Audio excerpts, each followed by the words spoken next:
வணக்கம்.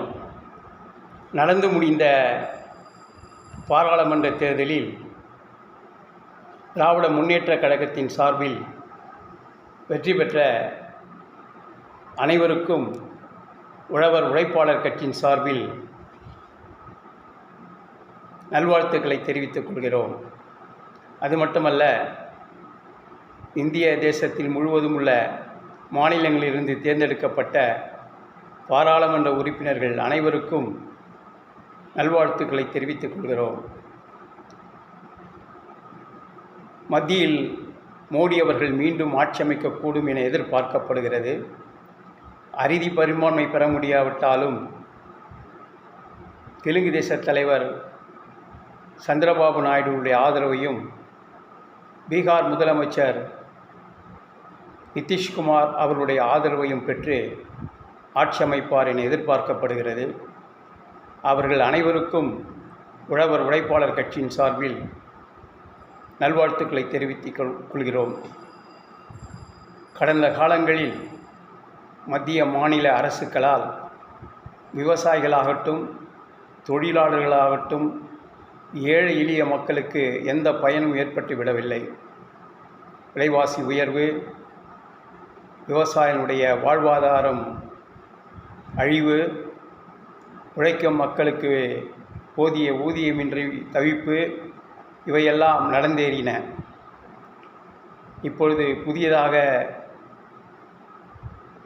அமைக்கப்பட உள்ள அரசாவது ஏழை எளிய மக்களுடைய வாழ்வை உயர்த்துவதற்கும் விவசாயிகளுடைய பிரச்சனைகளை தீர்ப்பதற்கும் முன்வர வேண்டும்.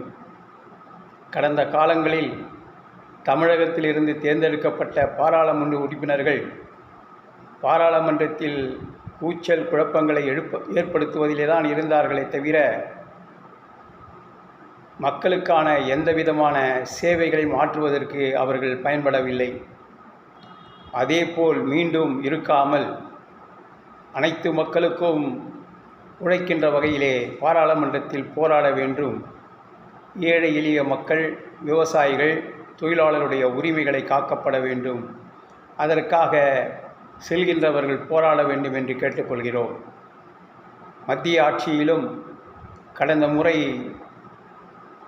அறுதி பெரும்பான்மையுடன் ஆட்சி அமைத்தாலும் கூட விவசாயிகளுடைய பிரச்சனை பூதாகாரமாக இருந்ததால் மிகப்பெரிய போராட்டங்கள் நடத்த வேண்டிய சூழ்நிலை இந்தியா முழுவதும் ஏற்பட்டுவிட்டன. அந்த நிலை மீண்டும் ஏற்படாமல் அனைத்து மக்களுக்கும் நன்மை பயக்கின்ற வகையிலே ஆட்சி அமைய வேண்டும் என்று தாழ்மையுடன் கேட்டுக்கொள்கிறேன். ஆந்திர தேசத்தில் சந்திரபாபு நாயுடு அவர்கள் அறுதி பெரும்பான்மை பெற்று ஆட்சி அமைக்க உள்ளார்கள். அவர்களுக்கும் உழவர் உழைப்பாளர் கட்சியின் சார்பில் நன்றி தெரிவித்துக் கொள்கிறேன். அவர்களுக்கும் உழவர் உழைப்பாளர் கட்சிக்கும் என்ன இருக்கிறது என்று கேட்கக்கூடும். தெலுங்கு தேசத்தை உருவாக்கிய என்.டி. ராமாராவ் அவர்கள் எனக்கும் நம்முடைய அருமை தலைவர் உழவர் பெருந்தலைவர் சி. நாராயணசாமி நாயுடு அவர்களுக்கும் நெருங்கிய நண்பராக இருந்தவர். அவரை பலமுறை நானும் ஐயா நாராயணசாமி நாயுடு அவர்களும் சென்னை இல்லத்தில் சென்று சந்திப்போம். என்.டி. ராமாராவ் அவர்கள் சென்னை வரும்போதெல்லாம் நாங்கள் அவரை சந்திப்பதுண்டு. மரியாதை நிமித்தமாக, எந்த எதிர்பார்ப்பும் அல்ல, மரியாதை நிமித்தமாக சந்திப்போம். அவரை எங்களை அன்போடு வரவேற்று நாராயணசாமி நாயுடு அவர்களை கட்டி அணைத்துக் கொள்வார்கள். அந்த அளவிற்கு எங்களுக்கு அங்கே நட்பு இருந்த காரணத்தினால் சந்திரபாபு நாயுடு அவர்களை நாங்கள் வாழ்த்த வேண்டிய கட்டாயத்தில் இருக்கிறோம். அவருக்கும் எங்களுடைய நல்வாழ்த்துக்களை உழவர் உழைப்பாளர் கட்சியின் சார்பில் தெரிவித்துக் கொள்கிறேன்.